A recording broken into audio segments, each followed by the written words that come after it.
name is Emmalee Martinez, and I moved from Florence to expand my songwriting career here in Birmingham.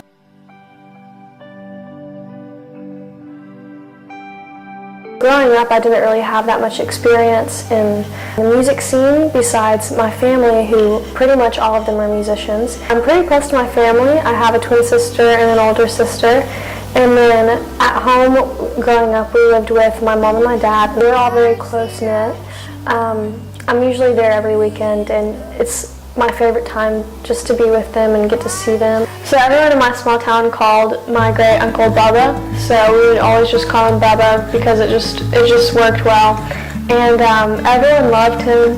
When we were younger and way before he got pretty sick, he would come pick us up on Tuesdays, and we would go to this place called Perry's, which is basically like a more southern style Subway.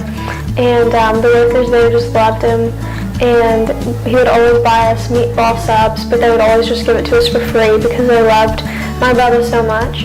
And it was just a really great time because I always knew Tuesdays were the days I would go to Perry's with my Bubba. So Bubba also always played guitar when I would come around, and I remember when I was like 10, I was like, I always want to be a lot like Bubba. So when I was given a guitar at the age of 13, I would go over to his house and just get him to teach me everything he knew. And I really do credit him to my love for guitar playing.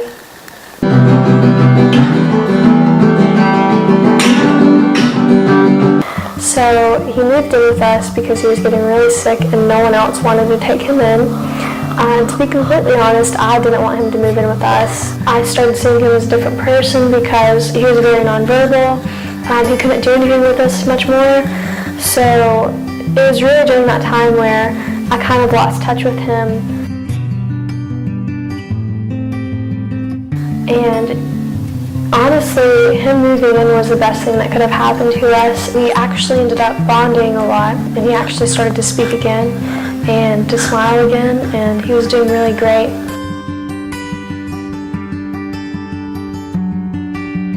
We only had him for about a few months, and my grandmother and I were home, and my grandmother calls me into the living room, and she's just screaming and just crying, and she was like, I think he's gone.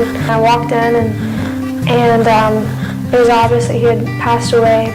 During the same time that this was all going on, I was dating my first boyfriend. A lot of abuse was in the relationship on his side. I didn't think that I would have a way out, and so honestly, during the time that Bubba passed away, it kind of showed me the importance of being with someone that you actually love.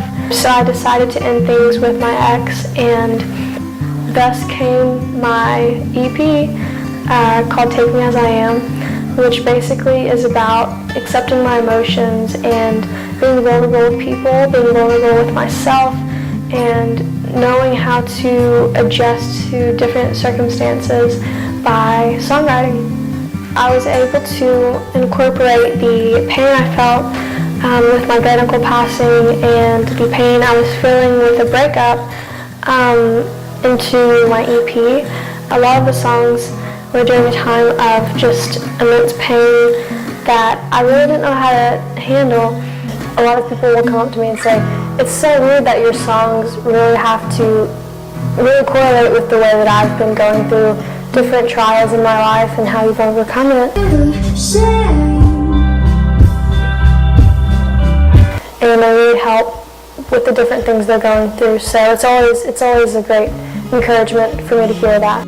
So despite all of the tough times I had, I wouldn't take any of it back because I wouldn't have this album full of raw emotions and actual things that happened to me come to life and get to help people that also feel the same type of pain, and they really help me grow into the person I am today.